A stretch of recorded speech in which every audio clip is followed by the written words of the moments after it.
Pancake एक makeup का brand name हुआ करता था जो जिमनी स्टूडियो में ट्रक में भर भर के ले आया जाता था। उस समय के प्रसिद्ध एक्ट्रेस गीता गोरबो, मिस गोहर, वैजयंती माला, इन सब ने पैनकेक का इस्तेमाल बहुत किया होगा, लेकिन रत्नी अग्नोत्री के समय शायद यह ब्रांड बंद हो चुका होगा, तो उन्होंने शायद इसका नाम भी नहीं सुना होगा। जिमनी स्टूडियो का मेकअप रूम एक बिल्डिंग के फर्स्ट फ्लोर पे था। ऐसा कहा जाता है कि पुराने समय में रॉबर्ट क्लाइव का ये हाउस हॉर्स हाउस हुआ करता था। ऐसा कहा जाता है कि उस समय रॉबर्ट क्लाइव के 1 दर्जन से भी ज्यादा हाउस हुआ करते थे। उन्होंने इंडिया के अलग अलग जगहों पर ना जाने कितने वॉर जीते थे और ना जाने कितने घर उनके पास थे, और यहाँ तक कि मद्रास के सेंट जॉर्ज दुर्ग में सेंट मैरी नाम का एक चर्च था। वहाँ पर उन्होंने एक लड़की से शादी भी की थी। जिमनी स्टूडियो का मेकअप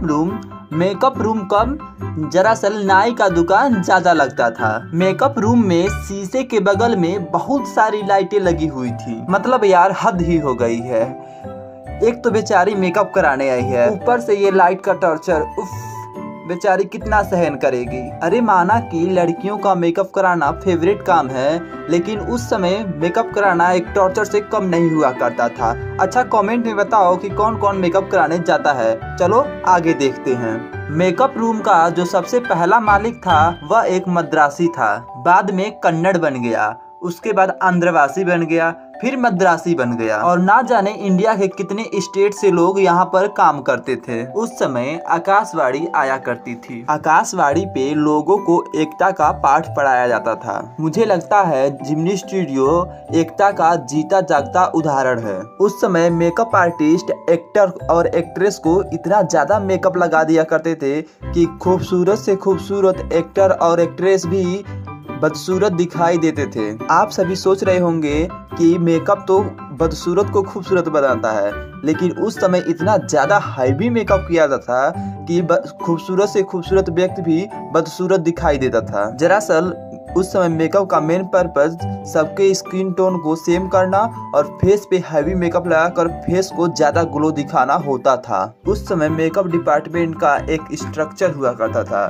जो मेन मेकअप मैन था वह एक्टर और एक्ट्रेस को मेकअप करता था। जो असिस्टेंट थे वह जूनियर या कॉमेडियन को मेकअप किया करते थे, और जो एक इंसान भीड़ का मेकअप करता था उसे ऑफिस बॉय कहते थे। उस समय जब क्राउड की शूटिंग हुआ करती थी तब एक बाल्टी में मेकअप को घोल दिया जाता था। ठीक उसी प्रकार घोला जाता था जिस प्रकार एक बाल्टी में पेंट को घोला जाता है। जैसे लोग दीवारों पर पेंट करते हैं, ठीक उसी प्रकार ऑफिस बॉय भीड़ के हर एक मैन के फेस पर पेंट किया करता था। मैं आपको एक रियलिटी बताता हूँ कि ये जो ऑफिस बॉय है वह रियली में बॉय नहीं है, बल्कि यह 40 वर्ष का एक आदमी है। फिर भी इस आदमी को ऑफिस बॉय कहा जाता था। कई साल पहले यह ऑफिस बॉय जिमनी स्टूडियो में एक उम्मीद लेकर आया था कि वह एक ना एक दिन वह बहुत बड़ा एक्टर बन जाएगा या वह स्टोरी राइटर बन जाएगा, नहीं कुछ बना तो कम से कम एक डायरेक्टर तो बन ही जाएगा। लेकिन वह इनमें से कुछ भी नहीं बना सिवाय ऑफिस बॉय के। अब आप सोच रहे होंगे कि मैं क्या करता हूँ। दरअसल मैं उस समय एक छोटे से रूम में, जहाँ पर फ्रेंच टाइप की विंडो हुआ करती थी, वहाँ पर मैं डेस्क पर बैठा रहता था और न्यूज़पेपर के कटिंग को एक कॉपी पर चिपकाया करता था। आप लोग यह सोचकर हंसिए मत कि ये कौन सा काम है। हाँ भाई, यही मेरा काम था। दरअसल जिमनी स्टूडियो का हर एक व्यक्ति यही सोचता था कि न्यूज़पेपर की कटिंग को कॉपी पे चिपकाना ये कौन सा काम है। यहाँ तक कि मेरे बॉस भी सोच रहे होंगे कि मैं कुछ नहीं करता। इसलिए जिमनी स्टूडियो का कोई भी व्यक्ति आता, मुझे खरी खुशी सुनाकर और कोई काम देकर चला जाता। यह ऑफिस बॉय भी पूरा दिन मेरे रूम में ही बैठा रहता और मुझे अपनी बेकार कविताएं सुनाया करता था। मेरा मन नहीं करता था उसकी कविताएं सुनने को, लेकिन फिर भी मैं उसकी कविताएं सुना करता था। मैं रोज भगवान से प्रार्थना करता था कि भगवान प्लीज आज क्राउड की शूटिंग हो। अगर क्राउड की शूटिंग होगी तो यह ऑफिस बॉय उसमें बिजी रहेगा और मुझे इस ऑफिस बॉय की बेतुकी कविताएं सुनने को नहीं मिलेगी। ऑफिस बॉय एक आदमी को हमेशा गाली दिया करता था। वह कहा करता था कि मैं इस आदमी के चलते आज ऑफिस बॉय, वरना मैं आज एक बहुत बड़ा एक्टर बन गया होता। कौन था वो आदमी? दरअसल जिम्नी स्टूडियो के जो दूसरे पोजीशन पे आदमी था उसका नाम था गोटा मंगलम सुब्बू। इसी के चलते ऑफिस बॉय एक्टर नहीं बन पाया था। हालांकि गोटा मंगलम सुब्बू उतना पढ़ा लिखा नहीं था जितना कि ऑफिस बॉय पढ़ा लिखा था, लेकिन फिर भी गोटा मंगलम सुब्बू जिम्नी स्टूडियो के एक अच्छी पोजीशन पे था। यह ब्राह्मण था और उसके ब्राह्मण होने के चलते उसको समाज में बहुत ज्यादा सम्मान मिलता था। वैसे मैं आपको बता दूं कि यह एक्टर के साथ साथ डायरेक्टर भी था। इसने बहुत सारी किताबें लिखी हैं और यह बहुत बेहतरीन डायरेक्ट करता था। जब मेन डायरेक्टर कंफ्यूज हो जाता था तो गोटा मंगलम सुब्बू उनकी मदद करता था। गोटा मंगलम सुब्बू के पास एक ही सीन को शूट करने के लिए बहुत सारे तरीके हुआ करते थे। जब जिम्नी स्टूडियो का गोल्डन टाइम चल रहा था, यह गोल्डन टाइम लाने के लिए सुब्बू ही जिम्मेदार था। सुब्बू कभी भी मेन रोल प्ले नहीं किया है, उसने हमेशा सेकेंड रोल ही लीड किया है। लेकिन सुब्बू जिस भी फिल्म में आया है उस फिल्म में हमेशा कमाल किया है। वह मेन हीरो हीरोइन को भी पीछे छोड़ दिया करता था, वह इतना बेहतरीन एक्टिंग करता था। गोटा मंगलम सुब्बू ने एक बहुत बेहतरीन नॉवेल लिखी है जिसका नाम है थिलाना मोहनाम्बल। जिम्नी स्टूडियो में एक स्टोरी डिपार्टमेंट हुआ करता था जिसमें एक वकील और कई लेखक और कवियों के ग्रुप शामिल थे। वकील को लीगल एडवाइजर कहा जाता था, लेकिन इसने लीगल कम इनलीगल काम ज्यादा किए थे। एक बार एक एक्ट्रेस किसी को खरी खुशी सुना रही थी। हमारे वकील साहब ने उस लड़ाई की वीडियो रिकॉर्ड कर ली, बाद में उस एक्ट्रेस को दिखा दिया। उस एक्ट्रेस को इतना बुरा लगा कि बाद में वह एक्टिंग लाइन ही छोड़ दी। तो सोचिए, इस वकील ने एक बेहतरीन एक्टर का करियर एकदम बिल्कुल खत्म कर दिया। स्टोरी डिपार्टमेंट में हर कोई कुर्ता पैजामा पहनता था, लेकिन वकील ही एक ऐसा व्यक्ति था जो पूरे जिम्नी स्टूडियो में कोट पैंट पहनकर घूमता था। लेकिन वकील को कभी कभी अकेलापन और बेबस महसूस होता था। इस वकील ने एक फिल्म भी प्रोड्यूस की, उसमें बहुत पैसा लगाया, लेकिन उसे पैसे के बदले कुछ मिला नहीं। तो हमारे जो जिम्नी स्टूडियो के मालिक थे वो स्टोरी डिपार्टमेंट को बंद कर दिए। यह पूरी दुनिया के इतिहास में पहली बार हुआ कि एक वकील को अपनी नौकरी छोड़नी पड़ी और लेखकों और कवियों को अपने घर जाना पड़ा। जिम्नी स्टूडियो में कई कवि आया जाया करते थे, जैसे एस.डी.एस. लोक्य, सुब्रमण्यम, कृष्ण शास्त्री, हरींद्रनाथ चट्टोपाध्याय इत्यादि प्रसिद्ध कवि जिम्नी स्टूडियो में आया करते थे। आप सोच रहे होंगे कि ये सब यहाँ पर क्यों आते थे।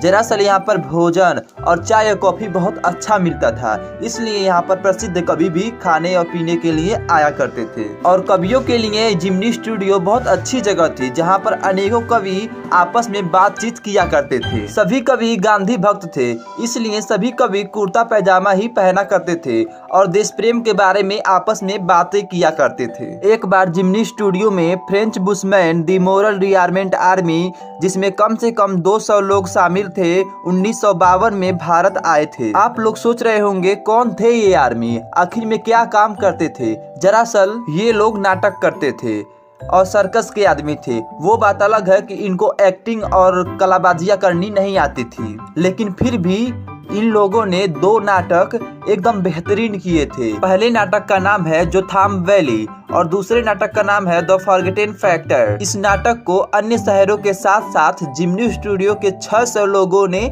देखा था। बहुत बेहतरीन नाटक था ये। यह नाटक लोगों को बहुत इम्प्रेस किया। इनकी ड्रेसिंग सेंस, सनराइज और सनसेट्स का सीन, इनका बांसुरी बजाने वाला सीन, यह सब कुछ लोगों को बहुत ज्यादा पसंद आया था। कुछ समय बाद पता चला कि यह जो टीम आई थी वह कम्युनिज्म के विरोध में आई थी। खैर जो भी था, इनके साथ बिताया हुआ हर एक पल बहुत ही बेहतरीन था और भारत में इन नाटकों का बहुत ज्यादा प्रभाव पड़ा और जिम्नी स्टूडियो ने इन नाटकों का काफी बार कॉपी किया था। कुछ समय बाद मद्रास के बड़े मालिक यानी कि एस.एस. वासन का जिम्नी स्टूडियो के मालिक के पास एक घंटी बजती है। एक और मेहमान आने वाला है।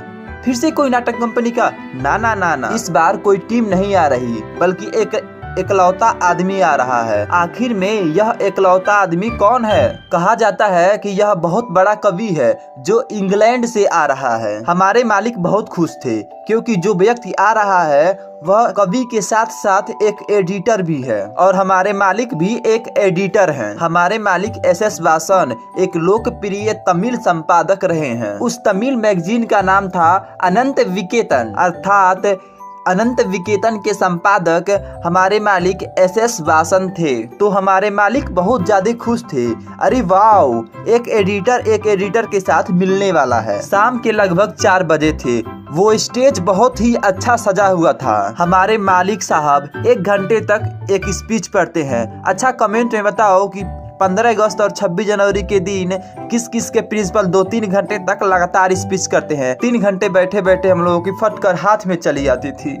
इतना वो बेदर्दी आदमी था। चलो आगे एक्सप्लेनेशन देखते हैं। उसके बाद एक लंबा चौड़ा गंभीर आदमी स्टेज पर आता है और वो बोलना स्टार्ट करता है। 1 घंटे तक लगातार वो बोलता रहता है। किसी को घंटा समझ नहीं आ रहा है वो क्या बोल रहा है, अर्थात किसी को कुछ भी समझ में नहीं आ रहा था कि वो आदमी क्या क्या बोल रहा है और वो बोल के चला जाता है। उसका आना और बोलना कई सालों तक रहस्य बना रहा। एक बार द हिंदू नामक न्यूज़पेपर में एक एडवर्टीजमेंट छपा कि एक एनकाउंटर नामक मैगजीन है जो शॉर्ट स्टोरी नामक कंपटीशन करा रही है इंग्लैंड में। मैंने सोचा यार इस कंपटीशन में पार्टिसिपेट करना चाहिए। उस समय ब्रिटिश काउंसिल नाम का एक लाइब्रेरी हुआ करती थी। मैं वहां पर पहुंचा और मैं द एनकाउंटर नामक किताब ढूंढी। मैंने सोचा कि इस बुक को किसने लिखा है उस एडिटर का नाम पढ़ते हैं। नाम पढ़ते ही न जाने क्यों मेरे दिल में एक घंटी बज गई।